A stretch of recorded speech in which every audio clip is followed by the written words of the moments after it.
राहुल गांधी ने 96 कैमरों के सामने आज की तारीख में अमित शाह के निकम्मेपन का, नाकारेपन का सबूत दे दिया।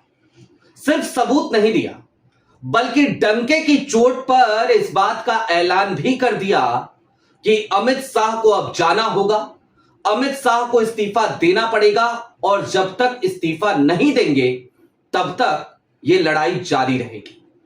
और यह बात तो उन्होंने देश के सबसे तेज चैनल होने का दावा करने वाली पत्रकार के सवाल के जवाब में कही। इतना ही नहीं दोस्तों, आज की तारीख में प्रधानमंत्री नरेंद्र मोदी एक तारीख से भयंकर रूप से घबरा रहे होंगे, डर रहे होंगे। वो तारीख है 9 अगस्त की। और इसके साथ ही साथ अमित शाह तो इतना डरे हुए हैं कि लोकसभा या राज्यसभा में राहुल गांधी के सामने आने से खुद को बचा रहे हैं। सारी बातें जरा विस्तार से करेंगे। नमस्कार, मैं स्वप्निल और आप मुद्दा देख रहे हैं। आगे बढ़ें उससे पहले वही अपील जो आज की तारीख में हमारी मजबूरी भी है। दोस्तों, मुद्दा इन दिनों एक गंभीर आर्थिक संकट से जूझ रहा है। एक तरफ हमारे मेन बैंक अकाउंट्स लंबे समय से फ्रीज चल रहे हैं, तो दूसरी तरफ हमारे पुराने चैनल को हमसे छीन लिया गया था। ऐसे में आज की तारीख में मुद्दा को आपसे मदद की सख्त जरूरत है। लिहाजा आपसे गुजारिश है, आप यदि चाहें तो स्क्रीन पर दिख रहे क्यूआर कोड या फिर के नीचे दिख रहे यूपीआई नंबर्स के जरिए मुद्दा की छोटी छोटी मदद जरूर कीजिएगा ताकि हमारी बेबाकी यूं ही बरकरार रहे। अब आगे बढ़ते हैं और सिलसिलेवार तरीके से राहुल गांधी की प्रेस कॉन्फ्रेंस की तरफ चलते हैं। लेकिन उससे पहले जरा याद करते हैं कि आज पूरे दिन में हुआ क्या और राहुल को यह प्रेस कॉन्फ्रेंस करनी क्यों पड़ी। संसद भवन से निकलने के 3 घंटे के भीतर राहुल गांधी ने यह प्रेस कॉन्फ्रेंस करी थी। जी हां, आज राहुल गांधी को संसद में, लोकसभा में बोलने नहीं दिया गया क्योंकि राहुल गांधी अकाउंटेबिलिटी तय करना चाहते थे उन लोगों की जिन्होंने छात्रों के ऊपर, देश के जिंजीस के ऊपर लाठियां और गोलियां चलाई थी। लेकिन राहुल को अगर सदन में बोलने देते तो शायद कुछ बातें बची रह जाती। अब स्थिति और खराब हो गई क्योंकि राहुल वहां से निकले। राहुल को ये लोग लोकसभा में तो नहीं बोलने दिया, रोक लिया। राहुल इंदिरा भवन पहुंचे, तमाम पत्रकारों को बुलाया। 96 पत्रकार उस वक्त उस कमरे में मौजूद थे, 96 कैमरे मौजूद थे और राहुल गांधी ने अमित शाह के निकम्मेपन, नाकारेपन की पूरी तस्वीर पेश कर दी। सबसे पहले राहुल गांधी ने सदन में अमित शाह जब नहीं आ रहे हैं तो क्या कहा उस बात पर, वो जरा सुन लीजिए। पार्लियामेंट में आ नहीं पाए, लोकसभा में आ नहीं पाए। पहले बड़ी बड़ी बातें होती थी, अमित शाह दिस, अमित शाह दैट। लोकसभा के अंदर अमित शाह घुस नहीं पाए। क्यों? He is guilty. अगर गिल्टी नहीं होते तो 2 मिनट में आके जवाब दे देते। सुना आपने, सीधे तौर पे कहा कि अमित शाह सदन में क्यों नहीं आ रहे, क्योंकि वो गिल्टी। अगर वो वाकई में बड़े मजबूत आदमी हैं, राहुल ने बकायदा, जो कहा जाता है ना, एक पत्रकार हैं ललन टॉप से अलग हुए हैं, उन्होंने भी एक पोस्टर बीच में जारी कर दिया था, द मिथ द लीजेंड, ऐसा करके, पता नहीं क्या। अब लीजेंड है कि लीजेंड है कि चिटेंट है, ये अमित शाह जाने और वो पत्रकार महोदय जाने। लेकिन अमित शाह की पोल पट्टी खोल करके रख दी कि अमित शाह कुछ नहीं है। कहा कि बहुत मजबूत है तो आए सदन में, गिल्टी है इसलिए नहीं आ रहे हैं। मैंने भी बहुत सुना था अमित शाह दिस, अमित शाह दैट। लेकिन राहुल यहीं पर नहीं रुके। राहुल ने कहा कि ऐसा क्यों लगता है आपको, केवल आप ही सरकार चलाते हैं, हमने भी चलाई है सरकार और हमें सिस्टम मत समझाइए। क्या कहा राहुल ने, वो भी सुनिए। तो ये हमने रेज किया और हमने सवाल पूछा, ये कौन करवाया, ये करवाया किसने, ये हुआ कैसे। सिंपल सी बात है, ये व्यक्ति अमित शाह जी होम मिनिस्टर हैं, पैलेट गन की यूज, लीथल फोर्स की यूज बिना होम मिनिस्टर के परमिशन लिए नहीं किया जा सकता है। हमने भी सरकारें चलाई हैं, हम जानते हैं कि अगर गोली चलाने की बात आती है, पैलेट गन की यूज की बात आती है, तो the last call is the home minister and the prime minister, we know that. तो आइदर द होम मिनिस्टर, इन्होंने ऑर्डर किया युवाओं को मारने का ऑर्डर, लाठी चलाने का ऑर्डर, पैलेट गन का यूज का ऑर्डर, या फिर इनको मालूम ही नहीं था।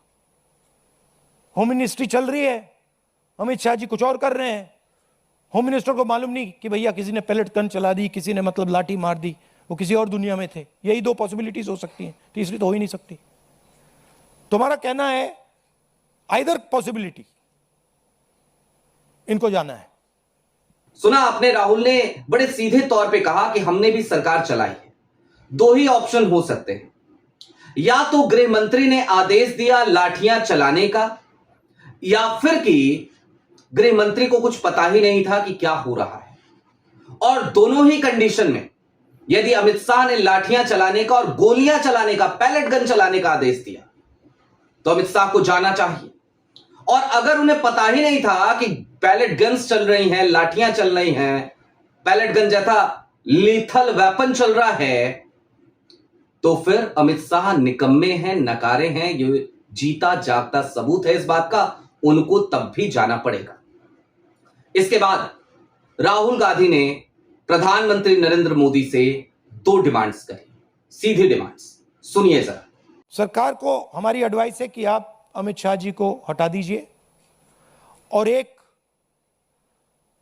SC monitored independent high part committee से प्रोब कराइए, जो जांच करे किसने ऑर्डर दिया, कैसे हुआ, पैलेट गन का यूज हमारे ही बच्चों पर, पैलेट गन का यूज किसने ऑथराइज किया और क्यों। सुना आपने राहुल गांधी की दोनों डिमांड्स को, और इन दोनों डिमांड्स के बाद एक सवाल आया। एक पत्रकार हैं, आप सब जानते हैं, मौसमी सिंह। वही मौसमी सिंह जो आज से कुछ दिनों पहले रिपोर्टर्स ऑफ ईयर की एंकरिंग कर रही थी, तो कहा गया कि भाई धर्मेंद्र प्रधान का इस्तीफा, और इनके पूरे पॉडकास्ट में पीयूष हो, बाकी लोग हों, उन्होंने कहा कि नहीं, धर्मेंद्र प्रधान का इस्तीफा नहीं होगा। अमित भारद्वाज ने कहा धर्मेंद्र प्रधान का इस्तीफा नहीं होगा। याद है ना आपको, कल ये लोग सफाई दे रहे थे। आज इन्होंने राहुल गांधी से एक सवाल पूछा और इनको लगा कि बड़ा मुश्किल सवाल पूछ लिया है। क्या पूछा सुनिए, और राहुल गांधी का उसके बाद दो टुक सा जवाब भी सुनिए। मेरा सवाल ये है कि क्या आप, अभी कुछ दिन पहले हम यहाँ मिले थे, आपने कहा था धर्मेंद्र प्रधान का इस्तीफा नॉन नेगोशिएबल डिमांड है। हाँ। क्या अमित शाह मोदी सरकार के सबसे पावरफुल मंत्री हैं, क्या ये इनका इस्तीफा नॉन नेगोशिएबल है, या अपॉलॉजी या स्टेटमेंट से काम चल लिखा हुआ जाएगा? है Amit Shah must go, there is no ambiguity here, there is no confusion. ये लड़ाई कितनी दूर तक ले जाएंगे फिर आप? जब तक जानी पड़ेगी। But the person who has done this, he has shot our students, he is going to be held accountable today or tomorrow. Thank you very much. जी हां, धर्मेंद्र प्रधान का इस्तीफा नन नेगोशिएबल था, तो इस इस्तीफे का क्या ये भी नन नेगोशिएबल है? और राहुल गांधी ने कहा बिल्कुल नन नेगोशिएबल है। आज जाएं या कल जाएं, टुडे और tomorrow, he must go, Amit Shah must गो। और राहुल ने सीधे तौर पे कहा कि यह लड़ाई जब तक नहीं जाएंगे तब तक जारी रहेगी। अब दोस्तों, 9 अगस्त की तारीख की भी जरा सा चलते चलते बात कर लेते हैं। मैंने आज से कुछ दिनों पहले आपको बताया था 9 अगस्त की तारीख का क्या महत्व है भारत के इतिहास में। 18 अगस्त की रात को प्रस्तावना पास हुई, देश अंग्रेजों का गुलाम था, साल था 1942, और 19 अगस्त, माफ कीजिएगा 9 अगस्त, 8 अगस्त को प्रस्तावना पारित होती है। 9 अगस्त पूरे देश में भारत छोड़ो आंदोलन की गूंज सुनाई देने लगी। आलम यह कि अंग्रेज इतने डर गए कि उन्होंने देश के तमाम नेताओं को जेलों में ठूस दिया। महात्मा गांधी, जवाहरलाल नेहरू, सरदार वल्लभ भाई पटेल, सब जेल के भीतर। और उसके बाद इस देश की जनता ने, इस देश के नागरिकों ने, इस देश के देशभक्तों ने अंग्रेजों के खिलाफ मोर्चा खोल दिया। अरोड़ा, आसिफ अली जैसे लोग सामने आए और उसके बाद अंग्रेजों को झुकना पड़ा, घुटने टेकने पड़े। और उसी 9 अगस्त की तारीख का ऐलान कांग्रेस ने आज से लगभग 1.5 महीने पहले कर दिया था और कहा था कि 9 अगस्त को दिल्ली चलो। देश के कोने कोने से लाखों लोगों के साथ कांग्रेस दिल्ली आएगी संसद घेरने के लिए। और यह तारीख मोदी सरकार के पसीने छुड़ा रही है। और ऐसे में अब तो सीधा सा मिशन है राहुल गांधी का कि नंबर 2 का इस्तीफा। और नंबर 2 के इस्तीफे का मतलब समझते हैं आप, सीधी सी बात है, सरकार चलाना मुश्किल हो जाएगा। वैसे भी आज राहुल ने जब कहा ना कि अमित शाह को अगर नहीं पता है कि उनके मंत्रालय में क्या चल रहा है तो इसका मतलब है वो कुछ और कर रहे हैं। राहुल का इशारा बड़ा सीधा सा था कि जो पार्टियां उल्टियां तोड़ने में लगे हो ना, इससे बेहतर है कि अपना डिपार्टमेंट, अपनी मिनिस्ट्री संभालें। आपकी क्या राय है वो हमें कमेंट बॉक्स में जरूर बताइएगा। अभी के लिए दीजिए इजाजत। चलते चलते फिर वही अपील, चैनल पर नए हो तो सब्सक्राइब करते हुए जाइएगा, सक्षम हो तो मुद्दा की छोटी छोटी मदद जरूर कीजिएगा ताकि हमारी बेबाकी यूं ही बरकरार रहे। बहुत शुक्रिया।